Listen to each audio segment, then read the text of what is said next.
It's late at night. You think you're safe. You turn the lights out, and then you hear a scream and shout. No one's home. You're alone. Lay back down, pull up your sheets. Your knees start to feel weak. You can feel your heartbeat. Is your door closed? You feel your feet exposed. Now you're in a state. It's much, much too late. You can't escape this deadly fate.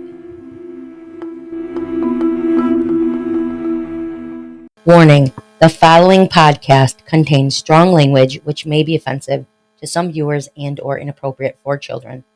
The content within this podcast is intended for mature audiences only. Welcome back to Sinister Ghouls, Twisted Sisters, your paranormal, true crime, and everything creepy podcast.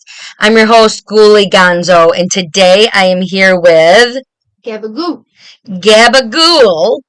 Now listen, we were just saying in the beginning before I said that I'm loud. My mic has us loud on the screen. And Gabba Ghoul is not, and she even has two mics in her fucking face. Deep throwing mics. See? She just like yelled to make it that big. So what's going to happen is I'm going to have to practice. Yes, you probably all love this. Being a little quieter. So we can kind of sound equal. And I feel like I'm talking quiet and doing like that. I feel like it's really quiet, just changing the way I You sound talk. like Kourtney Kardashian. Oh my... Stop. That's what you The sound like. poor Kardashians, and I mean it in this is how I mean it. Like, they're gorgeous. Like, not poor, like, they have no money and they don't fix themselves and look beautiful. Mm-hmm. But, like, aw, like, you guys talk like that. Like, oh. Actually, if you want the truth, I probably take Kourtney's side out of all of them. I don't know about any of them. So Kim is, known for her tape and her beauty and her blah, blah. And then you have Kim's like the main one. Mm-hmm. And then you have Chloe, who's the blonde. Mm-hmm. And then, well, kind of blonde, whatever. Tons of work done. Is gorgeous now. Oh yeah. And then Kourtney, who's beautiful, but doesn't seem to have done as much work as them, and she always yells at Kim, like things like, Kim, when we die and we go to heaven, we don't take any of this with us. Money doesn't matter. What's my diamond earring? Kim, there are people that are dying. Yes, that's Kourtney, and that's why I fucking love her.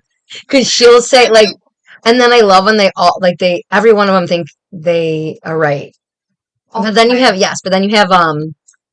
Chloe, who, like, doesn't care either, and she's always like, oh my god, are you being for real? That's what happened. Like, stop. That's how, and then you have Kourtney's like, no, now you stop. I'm not going to take this disrespect anymore. Blah, blah, blah. If you're going to speak to me that way, then don't come to my house. And then you have Kim that's like, nobody even said anything to you, Kourtney? I feel like you're just jealous because you're jealous of me, that's why. Nobody's jealous of you, Kim! I love it when they fight. Barbies right now. Listen, once I saw Kourtney and Kim, like, Kourtney go up to Kim, or I can't remember, I think it was Kourtney, go attack Kim and, like, hit her and everything, and you hear Kourtney in the background, like, oh my god, did you just hit her? This is crazy. Like, yeah. They're just good for them. Make that money and fix your bodies and shit, Yeah, go for it. That's what I'm saying. Like, oh, whoa.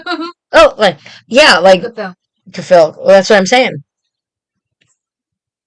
Tea break. We're not drinking today. We have water. Mine is mixed with a little bit of Gatorade. No alcohol because we were hanging out like an hour before. We don't need alcohol after that. Yep. And I'm over the drinking. Oh my god! Happy birthday to you, Gabba Ghoul. Happy birthday, dear Gabba Ghoul. Happy 21st birthday to you. Yeah, woo! You can't hear my claps. Clap, clap, clap, clap, clap. Clap. Yeah, that's stupid. You should clap, clap, clap, clap. Oh, did I scare you, Jackson? I'm sorry. Okay, so if you can't tell, it's just us two today. No drinking, just water, Gatorade, some candy. And we got together. Woo! What's that? Oh, that's your tail. We went last night. Special spanking boy, special red spanking boy. If you guys don't know, that's Eagle from like over a year ago. Yeah. We went to the movies with him last night, Gabba Ghoul and I, and we watched Final Destination Bloodlines. Mm-hmm. And since Gabba Ghoul just turned 21, so there was a couple of surgeries that happened, one on her birthday and the one day after her birthday. So our plan was to go get drunk last night, to go to a bar, but I wanted to watch that, and I don't know if she did. She's a movie girl too, so I was like, hey, I have an idea. Let's drive and hang out on the ride to the movies. And then also, we'll bring a couple cocktails in our purse, in our bag in the movies. And so, you get to hanging out on the ride, and then you bring those 2 drinks in, and you have popcorn, whatever. And so that's what we did. And yeah, we had Special Spanking Boy, Special Red. We partied it up. Yeah, he drove for us. There's Skittles in here. Oh yeah, there's Skittles. There's like these other little things at the bottom. So yeah. So I am here with my Gabba, and she's 21 now, and we're gonna go party on July 4th weekend. Get fucked up. And we have to get a hold of Ghoul to see if she wants to, and then you guys can sleep here. So anyways, today. It's fucking hot outside. Courtney! You literally do. See, I've been, literally, it's popular on TikTok to do, impressions of her, and you need to do one because it's so good. I didn't even know I sound like her. Mm-hmm. Like, when people make fun of her, that's exactly what, I love it. I love it. I think it's so funny. Okay. I gotta try to tone my shit down, and you gotta tone it up. You gotta tone it up, but not be right on top of it. Okay. Today, which you can't hear the dog right now, thank God. Today, we're gonna talk about some cool scenarios and things like... not scenarios. I am so fucked up right now. You guys, I'm sorry. It's not from alcohol. Yeah. Is there a certain drug called candy? I hope it's not like cocaine, because that's not. No, that's nose candy. Oh! Maybe acid? I don't know. Me neither. We don't do that, though. No. We don't phone that! We don't phone that! What episode is that? I have no idea. We don't condone the don't phone that. I don't even know if I was on that one, but I remember it because I say... No, we don't condone that is what I meant to say. And I said we don't condone the don't phone that. Fucking God. I gotta fucking find it. That's our new homework. Okay, you guys. If anybody can find the episode that is we don't condone the don't phone that, where I say that in an episode, we'll send you something cool. My toes. Oh my God. Whatever. We'll send you some cool shit, like, of ours or things. Like, just something cool in the mail. If you can find my don't phone episode. A signature. Yeah, something. It's not going to be anything like nudes. Turn back. I sound like Melissa. I sound like Melissa Carthy right now. I'm giving myself lots of fucking... You alright, Jack? You just fucking poked your eyeball. Okay. Oh, okay. So we don't condone the don't phone drugs. No. We don't. We really don't. But what we do condone the don't phone.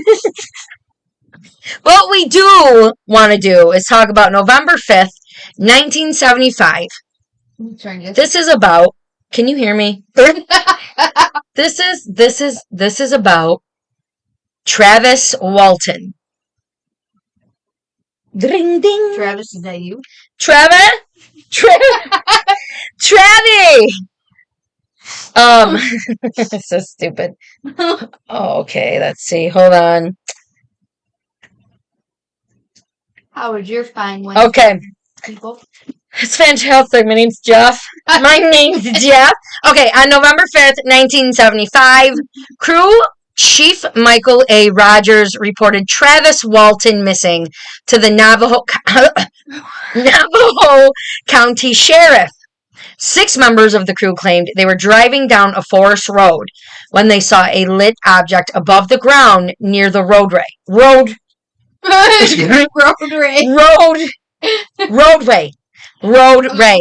Oh, no. I don't even know what the freaking heck I just said. Okay. So, yeah, it was near the roadway. They reported that Travis Walton, got out of the truck and ran towards the object, which shone a light on him. They said they drove away in fear, leaving him, only to return 15 minutes later to find both Walton and the light missing. So at 7:45 p.m., a member of the logging crew called Officer Elsie Elson, Sheriff Marlon Giuseppe, I always want to say Giuseppe, and Deputy Kenneth Kaplan drove to Heber to meet those loggers. Rogers and 2 crew members agreed to return to Turkey Springs with 3 officers, while the 3 other crew members refused to return and instead drove home in Rogers' vehicle. The 5 men searched Turkey Springs until shortly after midnight, when Sheriff Giuseppe paused the search until morning. Hold on, I'm just gonna do this. Around 1:30 a.m., Navajo County Deputy Sheriff Kenneth Kaplan and Rogers visited Walton's mother, and according to Kaplan, when he informed her of the disappearance, she said, "Well, that's the way these things happen." Kaplan said he was shocked by how calmly she took the news and her general lack of surprise. Walton, his older brother Dwayne, and his mother were described by the sheriff as long-time students of UFOs.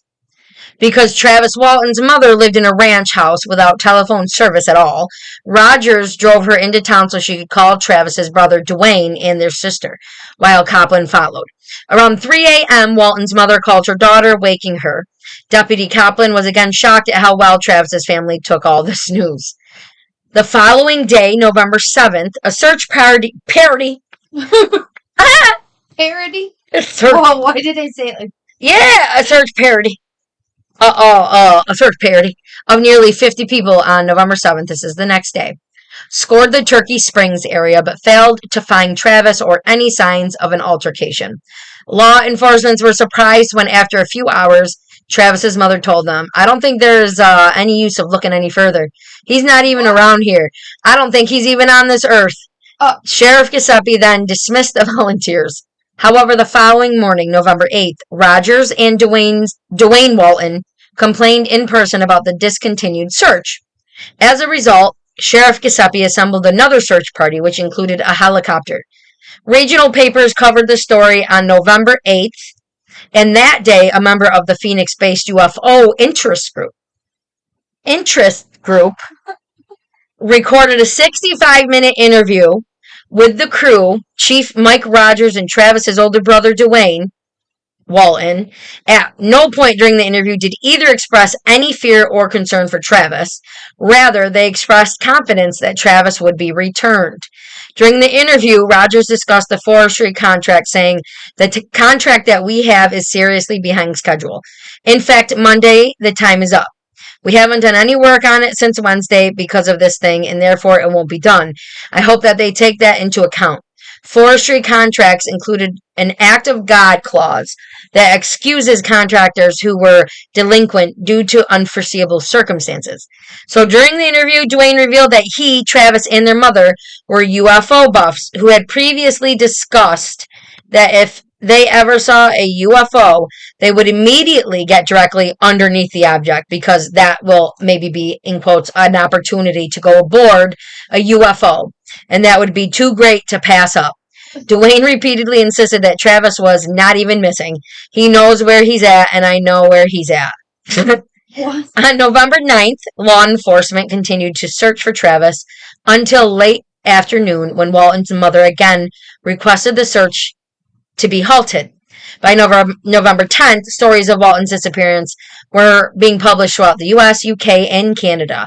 On November 11th, the press reported that Travis's mother felt any further searching for Travis would be useless.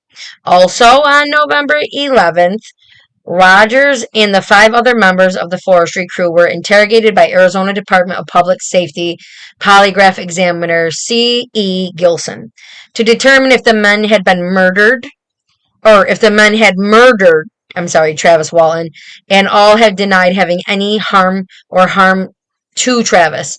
Gilson opened that 5 out of the 6 men were being truthful and described results for the 6 men. Okay, as inconclusive. Okay, now we are November 12th.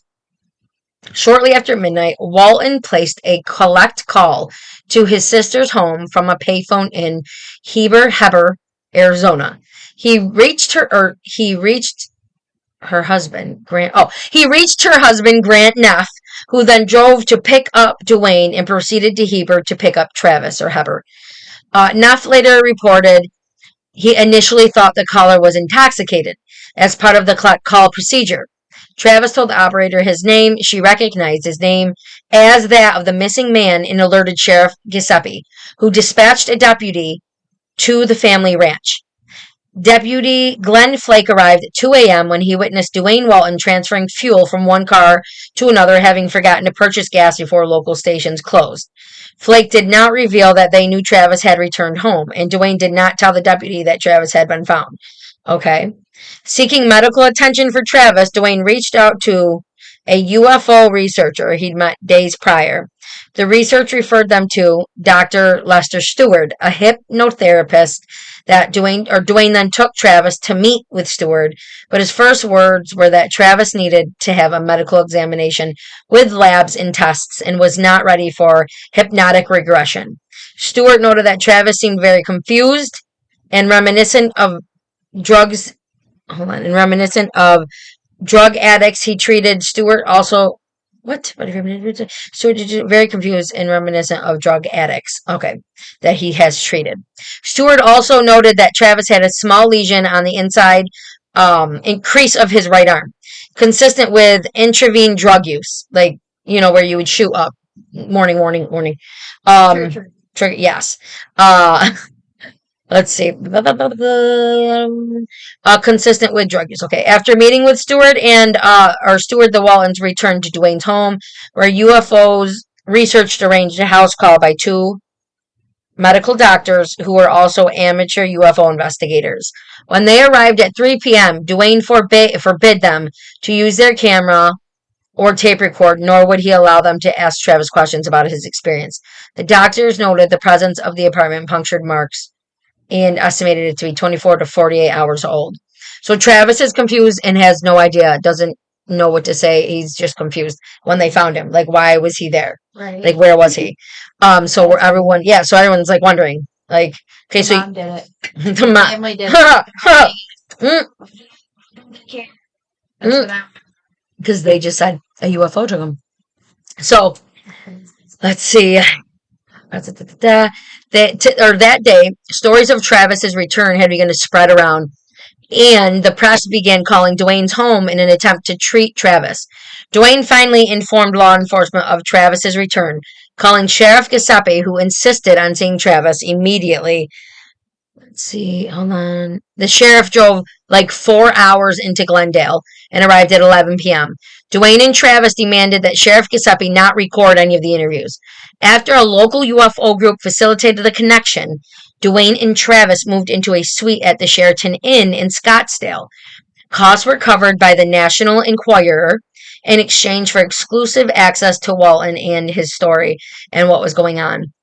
On November 14th, Travis skipped a polygraph interview with police, but the night in presence of the Enquirer reports, a doctor associated with the UFO group had a 2-hour conversation with a hypnotized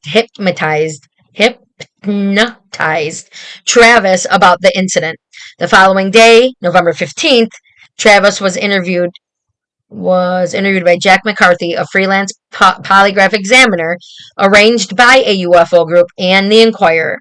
McCarthy concluded that Travis was engaged in a gross deception and had even been intentionally holding his breath in an attempt to beat the machine. Okay, well, Weird. well, On November 22nd, Travis appeared on Phoenix television station Kool, Kool, where he was interviewed about the incident. Travis claimed that he lost consciousness when struck by a beam of light, and he awoke in a hospital lake room, being observed by 3 short, bald creatures. He says that he fought with them until a human wearing a helmet led Walt into another room, where he blacked out as 3 other humans put a clear plastic mask over his head. Walton has said that he remembers nothing else until he found himself walking along the highway 5 days later with the flying saucer departing above him. So, in the days following Walton's UFO claim, the National Enquirer awarded Walton and his co-workers a $5,000 prize for best UFO case of the year. After they were said to have passed polygraph tests administered by the Enquirer and the Aerial Phenomena Research Organization, APRO, ufologist Jim Letwith said for 5 days authorities thought he'd been murdered by his coworkers, and then he was returned. According to Ledwith, all of the coworkers who were there, who saw the spacecraft, they all took polygraph tests and they all passed except for one, and that one was inconclusive. So what he's saying is, like, before he came back, people didn't believe his friends, so they were trying to say they all killed him. They killed him. Like I just did 5 minutes ago. Yeah. And there's a movie based off of this story, you guys.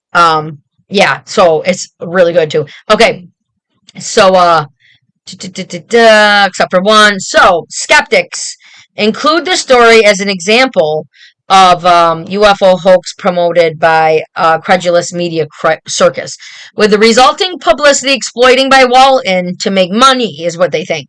So UFO researcher Philip J. Klass, who agreed that Walton's story was a hoax perpetrated for financial gain, identified many discrepancies in the accounts of Walton and his co-workers.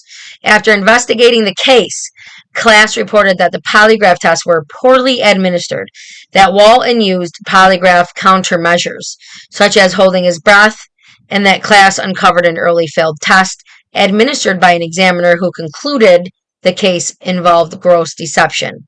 So, in 1978, Walton wrote the book, The Walton Experience, detailing his claims. In 1993, the book served as the inspiration for the 1993 film Fire in the Sky, and that's the one I was just talking about. So it's called Fire in the Sky, starring Robert Patrick as Mike Rogers, D.B. Sweeney as Travis Walton, and Craig Sheffer as Alan Dallas, Peter Bergs as David Whitlock, and Georgia Emelin as Dana Rogers.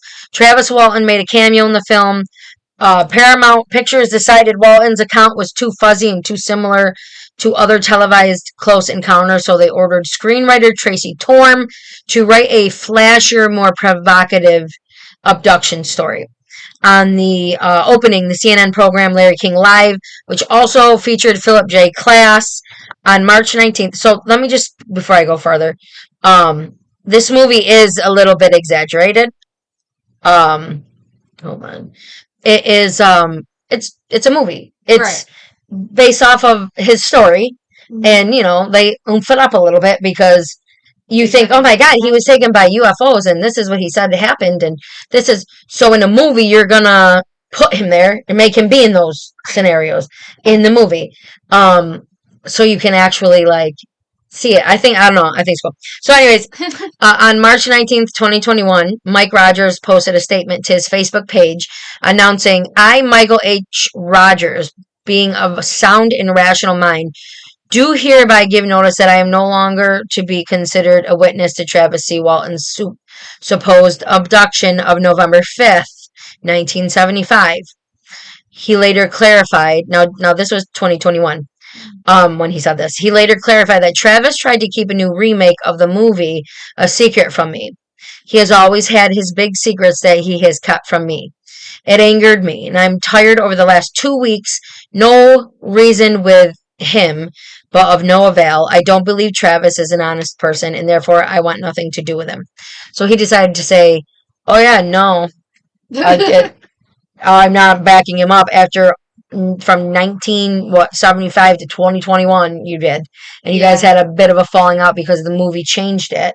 He can't control the movie. He's probably just letting it, like, agreeing to, because it's his story. Right. Mm-hmm. He's not a professional. Yeah, he knows if that's going to give us more listeners and it's going to stand out more, it makes the movie more fun, then be based off of true events. And that's what it says on the movie, based off of true events. Exactly. So yeah, I think he's an ass. On April 30th, Rogers placed a call to producer Ryan Gordon, who was working on a new film about the Walton incident. Gordon recorded the call without Rogers' knowledge, as permitted by Arizona law. 2 months later, on July 4th, Gordon publicly posted audio from the call, which featured Rogers explaining, "We were talking in the woods one day. We were talking about creating a UFO hoax." Okay, I don't know how the UFO got there, but I remember when I was driving the truck, he jumped out. It was all deliberate. It was all staged. It was all a staged thing. Okay, he ran up there, and there was something about the UFO not being real, although it looked real. Rogers and Walton later reconciled, and Roger issued a statement retracting his confession. So he's back and forth, this fucking fence hopper. I said a fence hopper! Oh. Mm-mm. I said a fucking fence hopper. I can't say God. Nope. Okay. We're gonna take a break. I gotta fill up my non-alcohol, or is it? Okay. We'll be back. Enjoy Pop Ghoul's break song, which we haven't had in like a few episodes. Have a good boop boop break. Whoa.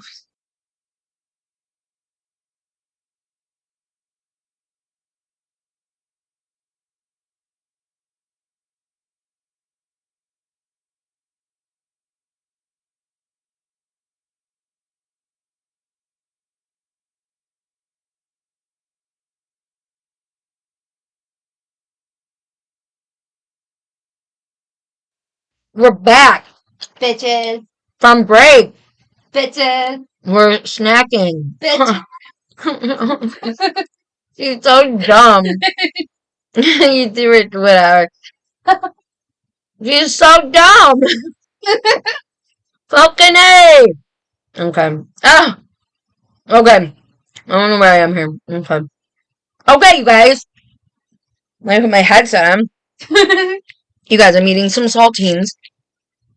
I just know they're amazing. I'll go with it. I have no words. It's so good. Oh my god. Okay. So cute. In 1980s, reports of alien abductions became more widespread, promoted by authors Bud Hopkins, John E. Mack, and Whitley Strieber. Folklorist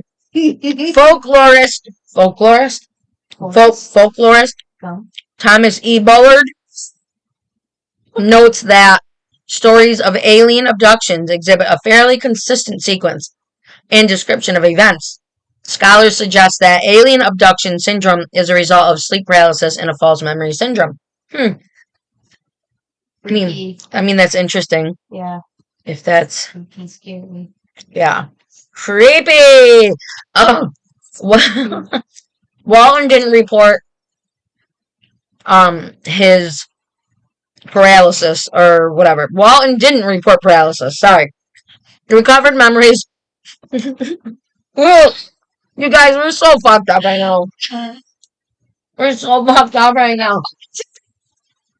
Listen, I hit my hat on my mic when you were on your phone, but you didn't see it, so I didn't say shit. I was looking up. I don't know what I was doing.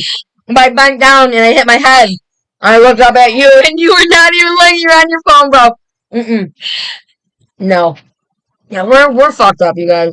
We're not drinking though. So. It's a good time. Good time in candy. Yes, exactly. I'm not, Mom. I'm not having candy. I don't eat latzucchini anymore. I never really did. Because your mom will grab you. You got a diabetes. You can't. So, where did we go from there? I forgot. Oh, Walton didn't report paralysis, recovered memories, or other common elements of an alien abduction narrative, leading Fire in the Sky screenwriter Tracy Torm to opine. I don't think Travis' case is an abduction case. It doesn't fit any of the other patterns as in the cases that were explored in Bud Hopkins' book, Intruder. So many witnesses gone for 5 days. So I think so many witnesses. Then he's gone for 5 days. I think all those things break the mold and make this a unique case. Philip J. Klass noted that a UFO abduction mold did not yet exist in 1975. Okay. Tell your mom. In the early 1900s, is this a different one? Hold on.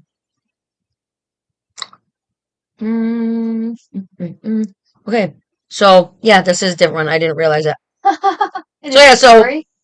So another in this category. I forgot. So, I guess it just depends on what you guys think looking at Travis Walton. Like, did he lie for fame? Did he? Is he crazy? But I like the movie Fire in the Sky, so, yeah. I haven't seen it. Well, you gotta. That's a good one. Maybe if we're not too drunk after watching the band. Oh, yeah. We can come back here and watch that because we'll be in a field all night with the band. Fire in the Sky. Yeah. Okay. In early 1990s, John E. Mack commenced a decade-plus psychological study of 200 men and women who reported recurrent alien encounter experiences, such as encounters that had seen some limited attention from academic figures. R. Leo Sprinkle. Sorry. I'll change it up for you. Maybe it's a Sprinkle.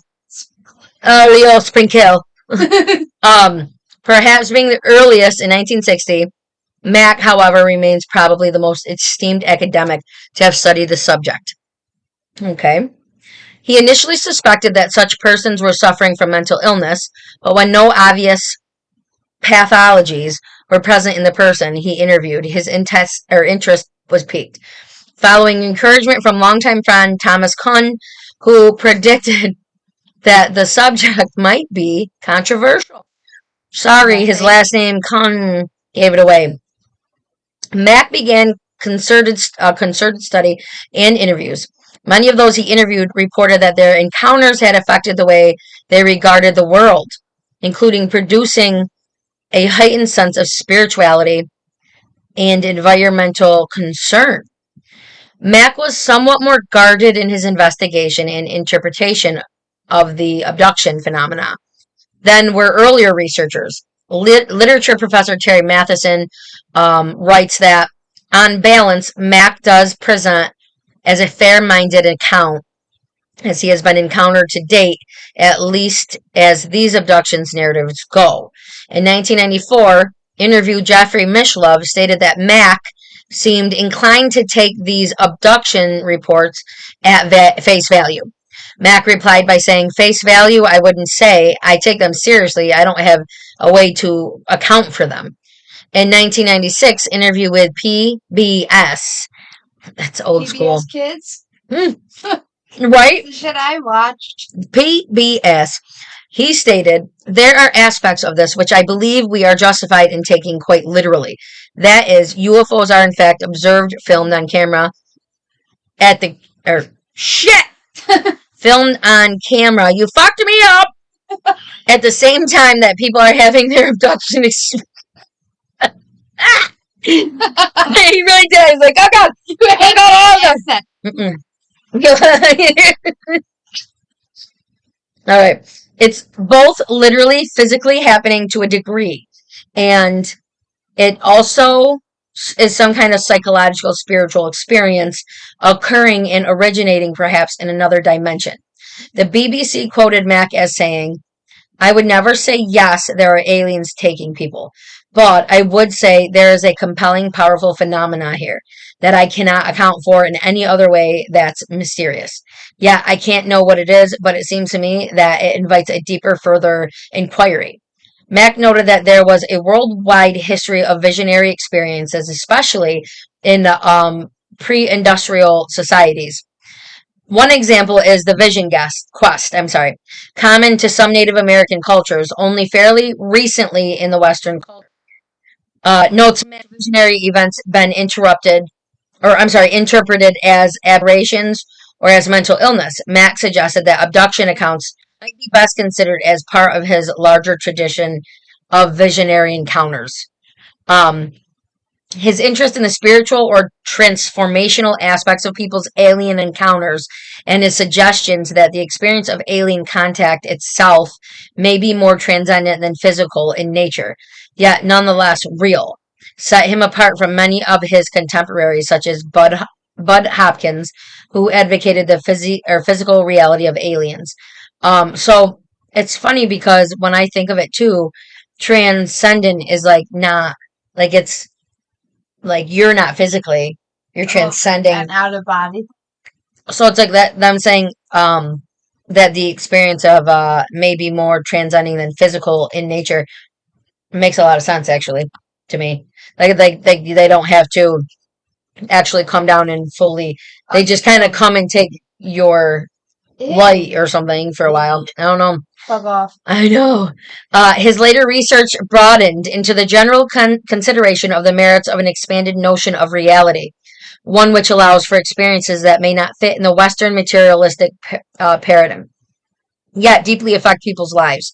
His second and final book on the alien encounter experience, Passport to the Cosmos, Human Transformation in Alien Encounters, 1996, was a much philosophical.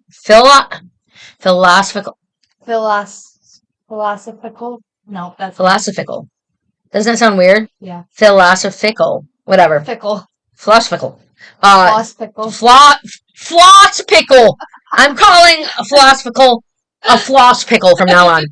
You hear me? Floss pickle. Okay? It was as much a floss pickle treatise connecting the theme of spirituality and modern worldviews as it was the culmination of his work with the experiences of alien encounters, to whom the book is dedicated. November 1994, Mack traveled to Zimbabwe, Ruwa, I believe it's pronounced, to interview children at the Ariel school who claimed that they had seen a UFO land near their school and aliens exit the craft. What? Yep, and this was in 1994. On the 16th of September 1994, there was a UFO sighting outside of Ruwa, Zimbabwe. 62 pupils at the Ariel school, aged between 6 and 12, said that they saw one or more silver craft descend from the sky and land on a field near the school. Some of the children claimed that one or more creatures dressed all in black then approached and telepathically communicated to them a message with an environmental theme, frightening them and causing them to cry. That's creepy. That's creepy. I think these kids were all just on shrooms and the teachers. That's so sad. The 14 writer Jerome Clark has called the Insider the most remarkable close encounter of the third kind of the 1990s. Some skeptics have described the incident as one of mass hysteria. Not all the children at the school that day stated that they saw something. Several of those that did maintain their account of the incident that it's true. The sightings at Ariel occurred at 10 a.m. on the 16th of September 1994, when pupils were outside in the mid-morning break. The adult faculty at the school were inside having a meeting at the time. The entire incident lasted about 15 minutes. When the children returned to class, they told their teachers what they had seen, but were dismissed. When they returned home, they told their parents. Many of the parents came to the school the next day to discuss what had happened with the faculty. The sighting was reported on CBC radio from where Cynthia Hind learned about it. The BBC correspondent in Zimbabwe, Tim Leach, visited the school on 19th of September to film interviews with pupils and staff. After investigating this incident, Leach stated, "I can't handle war zones, but I could not handle this." Or, "I could handle war zones, but I cannot handle this." Hind visited the school on the 20th of September that year, 1994. She interviewed some of the children and asked them to draw pictures of what they had seen. She reported that the children all told her the same exact story. That November, Harvard University professor of psychiatry and Pulitzer Prize-winning author John Mack visited the Ariel school to interview witnesses. Throughout the 1990s, Mack had investigated UFO sightings and the alien abduction phenomena. Okay, we already know that. According to the interview of Hind, Leach, and Mack, 62 children have, between the ages of 6 and 12, said they had seen at least one UFO. One or more silver objects. They described them as discs that appeared in the sky. They then floated down to a field of brush and small trees just outside of the school property. Between 1 and 4 creatures with big eyes, dressed all in black, exited a craft and approached the children. At this point, many of the children ran, but some, mostly older people, stayed and watched the approach.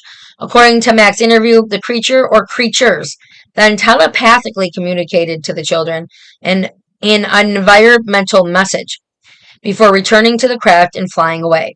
According to Dunning, the telepathic message aspect of the story was not included in Hind or Leach's reports, and only Mack, although Hind reported it later. In Mack's interview, one 5th grader tells how he was warned about something that's going to happen, and that hold on, say something, talk about something. Opie Doo is a little chunky monk now. He is. He got chunky. Mm-hmm. Oh, I hit my head again. What's happening? Summertime. School's almost done. Get the She's not in school. She's a teacher. Yup. You sound like Bad Baby.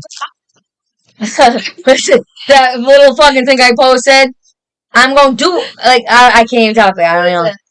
I don't know. Hose. Touch me outside, how about that? Yup. That's it, yup. Yup. Yeah. Mack's interview, I already read that. The children were adamant that they had not seen a plane. Hind noted that different cultural backgrounds of children gave rise to different interpretations of what they had seen. And they did not all believe that they had seen extraterrestrials. She noted that some of the children thought their short little beings were tiklashes, creatures of Shona and Nabal folklore. Oh. Well, I mean, that could be true too. That's what I'm saying. Who am I to say? Yeah, were these people green or not? Because aliens are fucking green. No, they called them pale. Yeah. Did they say pale? They're just gross things. It's like, what did the kids say? Oh my god! Let's see. They said they were. Wait, aliens? Yeah. What do they call them?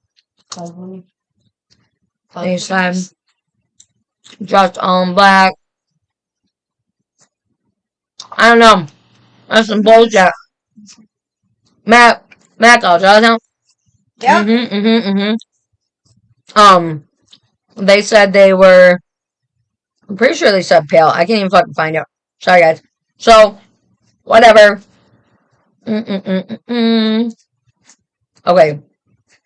One child said that he was told that the world would end because they are not taking care of our planet. Oh. That's scary. Oh. Another 5th grader said he was warned about something that's going to happen, and that pollution mustn't be An 11-year-old girl told Mac, I think they want people to know that we're actually making harm on this world and we mustn't get too technologied. I hear about that all the time. Like, how aliens, I don't know, if they just think we're getting too deep into Shit. technology, which I don't blame them. I think we fucking are. And they don't want, their technology is insane.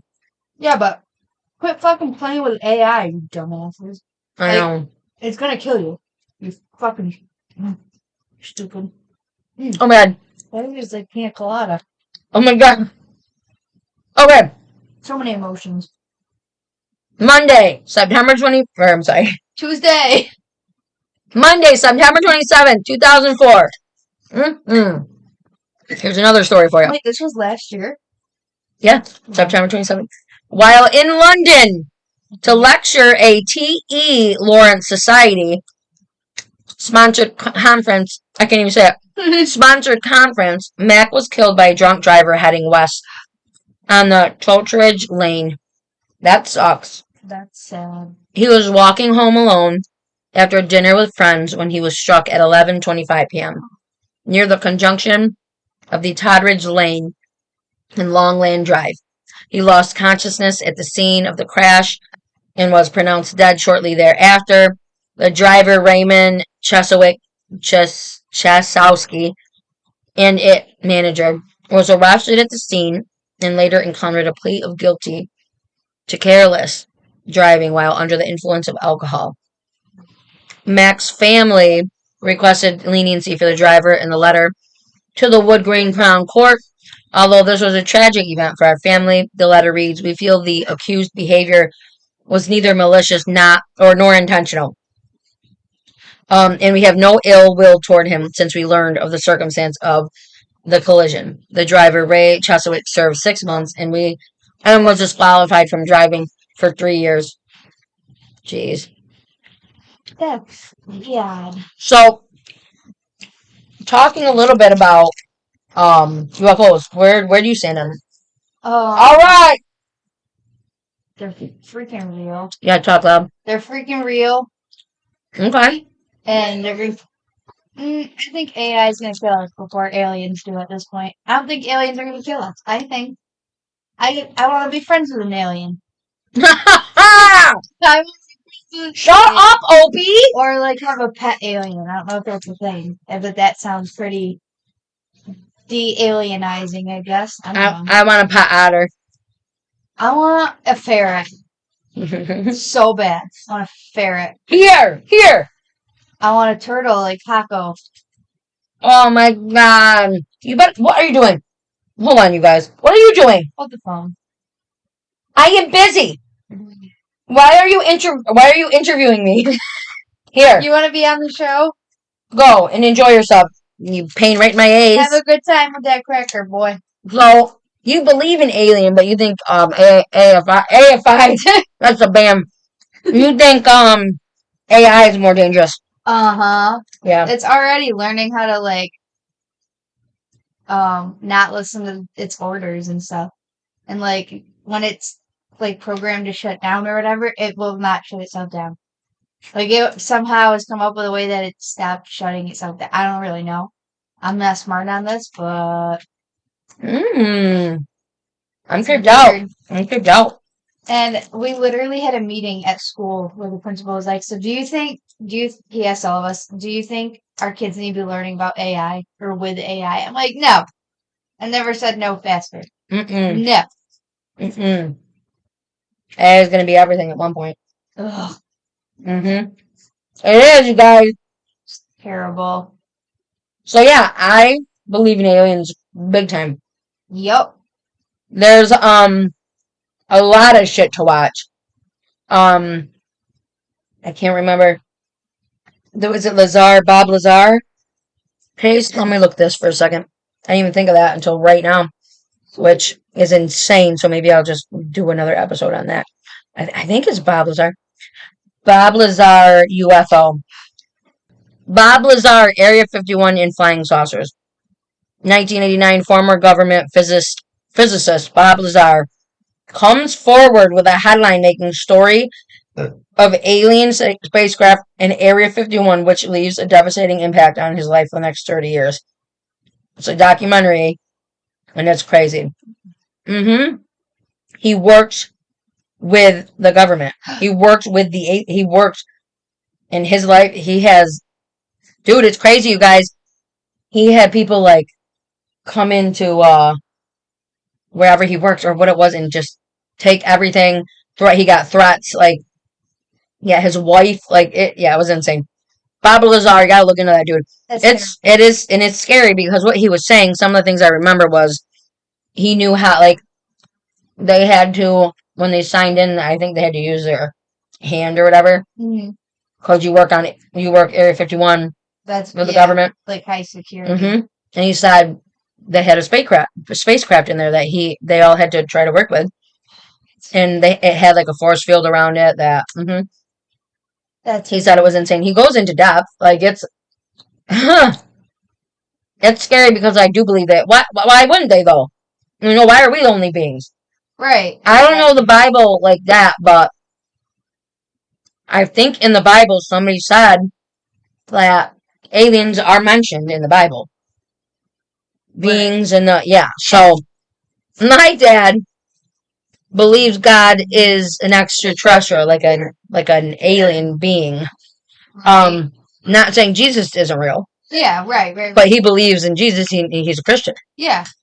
I see, like, what. But because what is all powerful God? You know what I'm saying? So, right. But why can't there be other things in the galaxy? You know what I'm saying? How would we be the only things? Yeah. Yeah, that makes sense. Why are we special? Well, we're pretty fucking special. Yeah, I agree. You better think you're special, bitch. Go look yourself in the mirror and tell yourself you're special. Oh my God. Go stare at yourself in the bathroom and smile big. How scary. You know what I watched the other day? Some of it. I didn't finish it. Oh, God. Mirrors. Scary movie.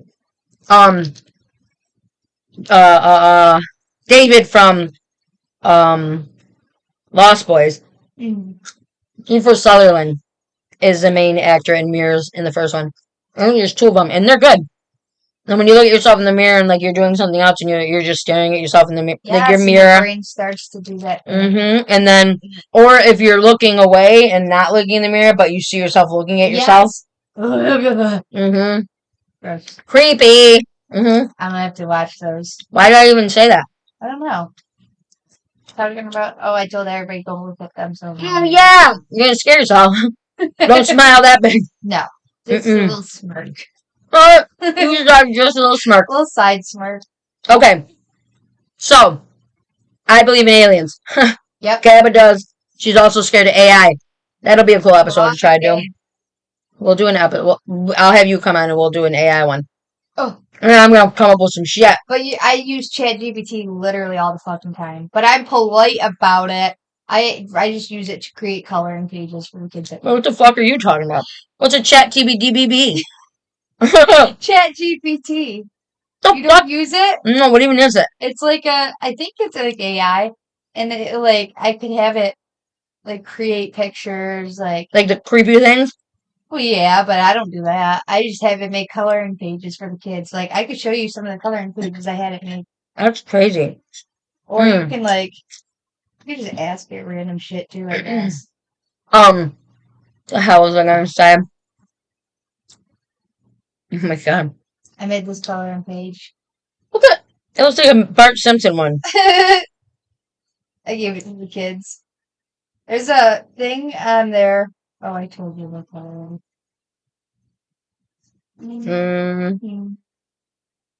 Oh my God.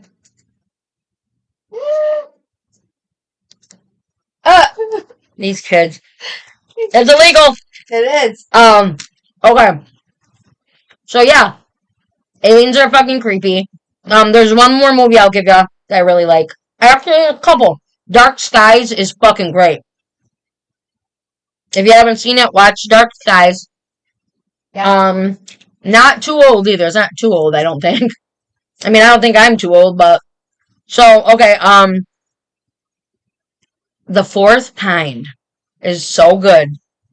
It freaks me the fuck out. talks about some people's stories of like they dream and they see an owl and Ew. So I love it. I think it's creepy as fuck. I really like that movie.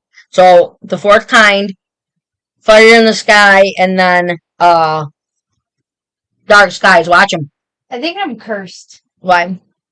I saw a bro when I was leaving work the other day and it was calling at me. Okay, then I must be because I literally was at a light on a hill. Fuck.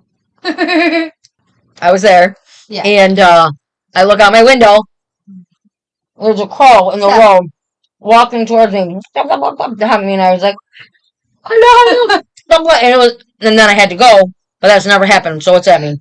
Literally was like when I walked by, I was walking my car from work and it was on a big light post and it was just sitting up there cawing. It was freaky, like, and then yours walking it. I kind of wish I had food though, because I hear when you give it, like when you feed them, it brings you back little gifts.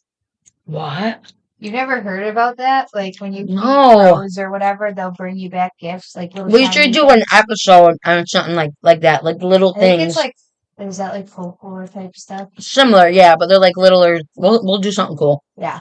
Because I saw these girls do a podcast episode, I think, and it was like a whole. I want to do fairies still. I think I did do fairies. Murder thing? I forgot exactly. Oh, a murder of crows? No, like there was that, but it was like actual crows murdered somebody. I don't remember exactly. You were so fucked up. Okay. You can find us on Instagram, Sinister Ghouls Podcast, Facebook group, Sinister Ghouls / Twisted Sisters, Act Sinister Ghouls / Twisted Sisters. Always, every fucking time. Oh yeah. You can send your wicked tales. Oh, speaking of, I have a girl that wants to have her tale read. Okay. So once she gets that in, she'll be on the next episode. I want to hear what she has to say. I think it was pretty interesting. She wrote us on Instagram. Ooh. So, pretty cool. But anyways, send your wicked tales to sinisterghoul23@gmail.com. Ideas for episodes, things you want to hear, you want to shout out. Happy birthday, will you marry me? That type of shit. Tell your grandma.